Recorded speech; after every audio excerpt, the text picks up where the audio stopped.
मैं आपको सोशियोलॉजी के यूपीएससी के ऑप्शनल का पूरा सिलेबस कंप्लीट करने वाली हूँ। बहुत ही डीपली प्रॉपर आपको समझाने में इन प्रॉपर आपको समझाया जाएगा इन आपके ही लैंग्वेज में। कोई इशू नहीं होगा आपको। एंड हर एक टॉपिक को बहुत ही ज़्यादा अच्छे से समझाया जाएगा। ये जो नोट्स मैं अभी पढ़ रही हूँ ये तो शर्मा सर के नोट्स हैं। ठीक है, तो शांशु शर्मा सर के नोट्स आपको ऑनलाइन कहीं भी आप इसका पीडीएफ लोगे आपको मिल जाएगा। अगर आपको डिजिटल फॉर्मेट में पढ़ना है तो आप उसी पीडीएफ को खोल के रखिए।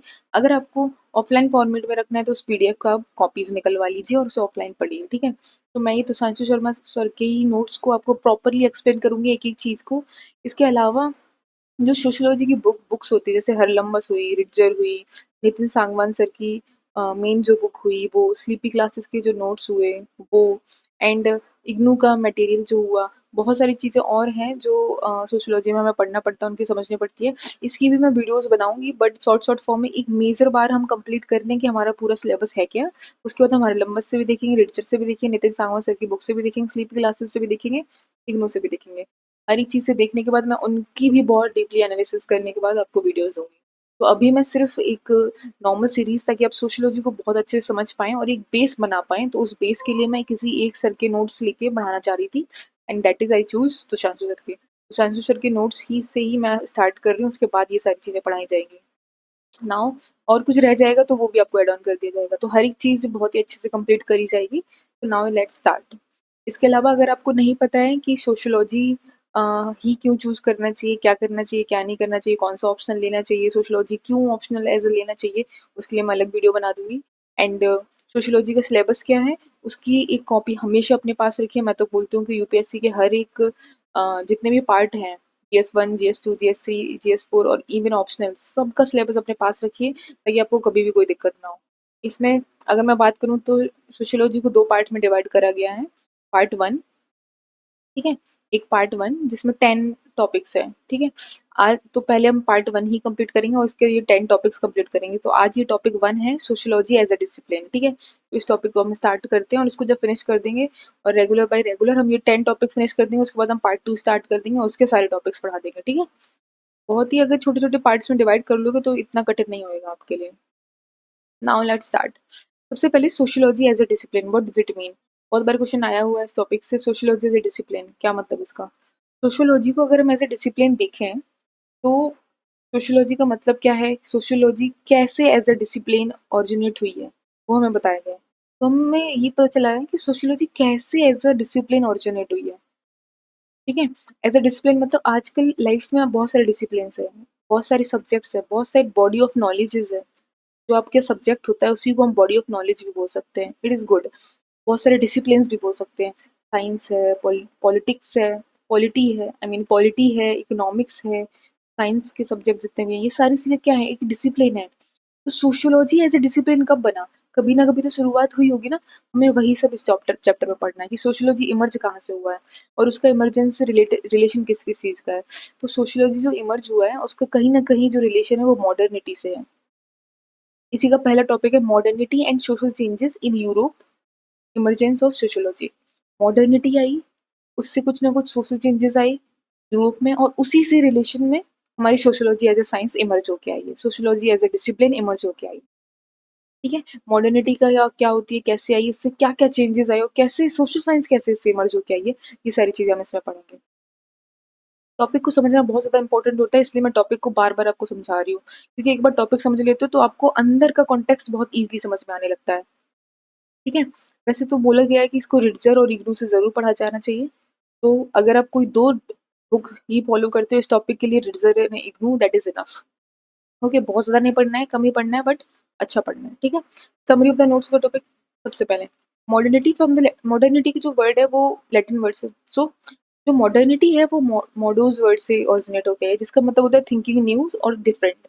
आप कुछ नया सोच रहे हो, जैसा अब तक सोचते आए थे उससे कुछ अलग सोच रहे हो। डिफरेंट मतलब जो सब सोच रहे हो उनसे तुम अलग सोच रहे हो, that is different.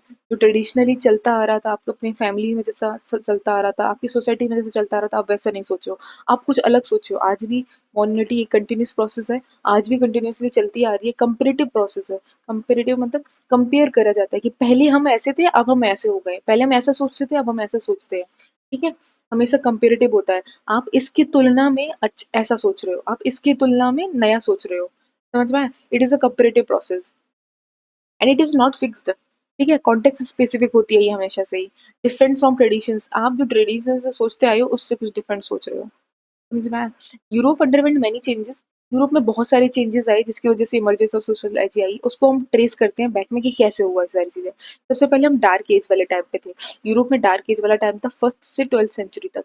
Dark as मतलब लोगों के अंदर इंटेलेक्चुअल साइलेंस थी। इंटेलेक्चुअल साइलेंस का मतलब क्या है? इंटेलेक्चुअल साइलेंस मतलब कोई क्वेश्चनिंग नहीं थी, कोई टाइप ऑफ खुद का ओपिनियन नहीं होता था, जो बोल दिया जाता था वैसे करते थे। It's like sense of unknown. पता नहीं क्या कर रहे हैं क्या नहीं कर रहे, बस उनसे बोल दिया जाए वो वैसे ही करते रहे, कोई क्वेश्चनिंग नहीं, कोई कुछ नहीं। मोनार्क था जो हमेशा से ही फ्यूडल सिस्टम थे, फ्यूडल सिस्टम था। पीजेंट्स होते थे, उनको जिनसे जो बोल दिया जाता था वो करते थे कि तुम्हारा तो काम ही है सर्व करना। किसको सर्व करना? लीडर्स को। जो फर्स्ट एंड सेकंड क्लासेस है उनको उनको सर्व करना। समझ में आया? रेनिसेंस आया फिर। रेनिसेंस का मतलब क्या होता है? डार्क एज का मतलब है कोई इंटेलेक्चुअली नहीं है, तुम मर चुके हो। It's like a dead body जिसको बस बोल दिया जा रहा है कि तुम करो, तो that period is as consider as a dark age. तो मैं ऐसे समझ सकते हो। रेनिसेंस का मतलब रीबर्थ हुई है। जो तुम्हारे अंदर मर चुका था उसका दोबारा से जन्म हुआ। क्या मर चुका था?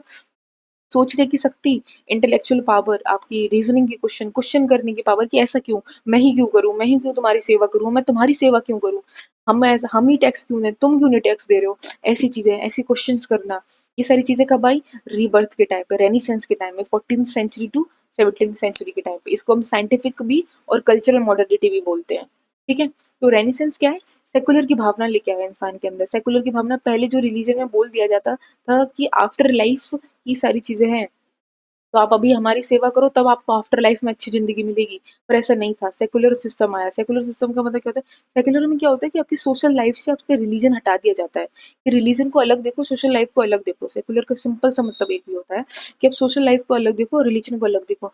अब जब रिलीजन को सोशल लाइफ से हटा देते हो, पहले क्या था? रिलीजन ही सब कुछ था, कि रिलीजन ने बोल दिया है, पढ़ाई भी रिलीजन की ही हो रही है, सब कुछ रिलीजन का था। रिलीजन ने बोल दिया, रिलीजन मतलब जितने भी वो पादरी वगैरह होते थे, क्लर्जी वगैरह होते थे, बिशप वगैरह होते थे, ये सब के सब रिलीजन के हेड होते थे। और यही हर एक चीज, ये सोशल सोसाइटी में ये डिसीजन लेते थे, पॉलिटिक्स में ये डिसीजन लेते थे, क्या होना चाहिए क्या नहीं होना चाहिए, किसको एजुकेशन मिलनी चाहिए किसको एजुकेशन नहीं मिलनी चाहिए, सब सारे डिसीजन यही लोग लेते थे।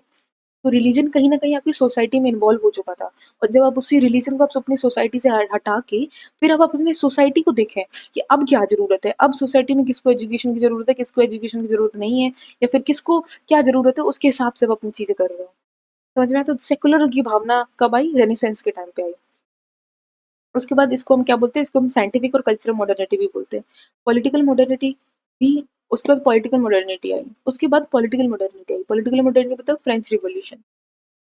फ्रेंच रिवॉल्यूशन के टाइम पे इंसान के अंदर इतनी भावना आ गई थी, इतनी रेनेसेंस उनकी हो चुकी थी, इतनी रेनेसेंस मतलब उनका अंदर इतना इंटेलेक्चुअल डेवलप हो चुका था कि अब वो चाहते थे कि अब उन्हें इक्वलिटी मिले, उन्हें फ्रीडम मिले, जो वो इतने सालों से नो सेंचुरीज सेंचुरीज से एक किसी ना किसी मोनार्क के अंदर हमेशा से ही वर्क करते आए हुए हैं। उन्हें पता ही नहीं था कि फ्रीडम जैसा वर्ड भी होता है, कि नहीं हम फ्रीडम भी हम हमें भी आज़ादी मिल सकती है। उन्हें तो लगता था कि यही है, जो हो रहा है वही है। अब कोई डिफरेंट सोचना is not a simple task. अभी लग रहा होगा कि मैम अरे ये कैसी बात है, सिंपल सा फ्रीडम ही तो चाहिए था, बोलना चाहिए था कि मैं क्यों करूँ ये वाली चीज, आप क्यों नहीं करें। It's not like that. आप जब सेंचुरीज से वैसे ही चलते आ रहे होते हो, आपकी फैमिली, आपकी सोसाइटीज वैसी चलती आ रही है, तो आप वैसी ही बन जाते हो आप कहीं ना कहीं। ठीक है, इट्स लाइक आप जो चीज को बार बार रिपीट कर रहे हो तो आप वैसे हो जाते हो। सिंपल सा कॉन्सेप्ट है।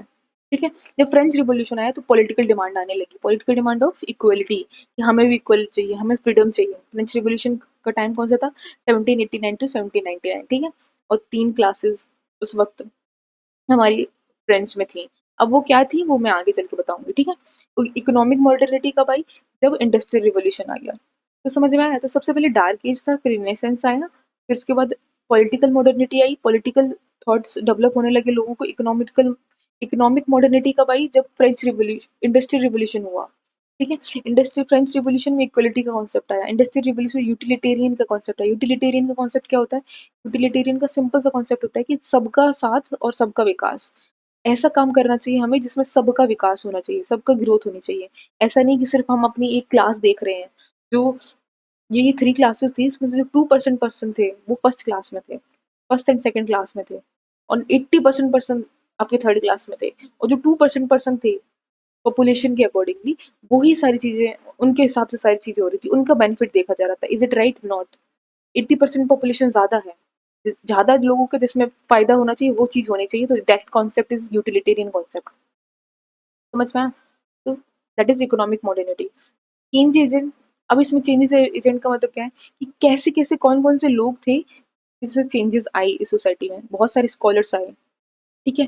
पहले फ्यूडल सिस्टम रहता था, चर्चेज और जो नोबिलिटी होती थी वही हर एक चीज के एज एजेंट रहते थे। फिलोसफर्स, साइंटिफिस्ट, रिफॉर्मर्स, बहुत सारे स्कॉलर्स आए, साइंटिस्ट आए। ये सारी चीजें, ये सारे लिखो देखो कि कौन कौन से थे। डांटे डिवाइन कॉमेडी, इन्होंने एक पोएम लिखी, उन्होंने अपनी पोएम की इटालियन लिटरेचर की एक पोएम लिखी, और उन्होंने अपनी पोएम में ही कैसे वर्ड्स रखे कि मोरल क्या होता है, सेंस क्या होता है, मॉरल्स क्या होते हैं, सेंस क्या होते हैं, किसके लिए sin क्या होता है, मॉरल किसके लिए होता है, ये सारी बातें रखी हैं। इन्होंने ऐसे लिखा था, in the praise of folly, ठीक है। Montesquieu, what do I know. Thomas More, इन्होंने अपनी बुक लिखी यूटोपिया, इसमें इन्होंने एक आइलैंड बताया, एक आइडियल आइलैंड कैसा होना चाहिए, जैसे हम रह रहे हैं वैसा नहीं होना चाहिए।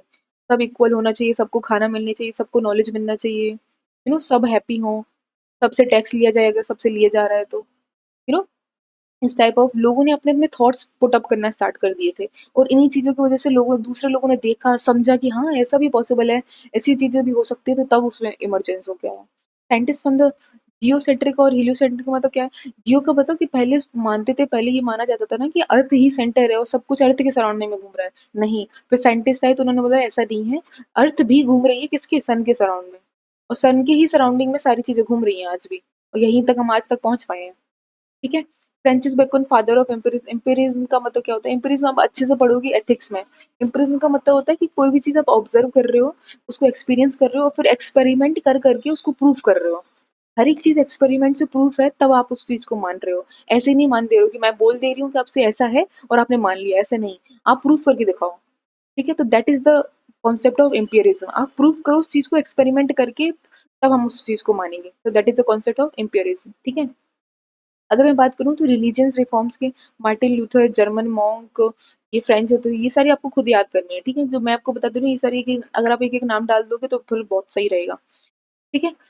ये सारी चीजें, पॉलिटिकल एस्पेक्ट्स,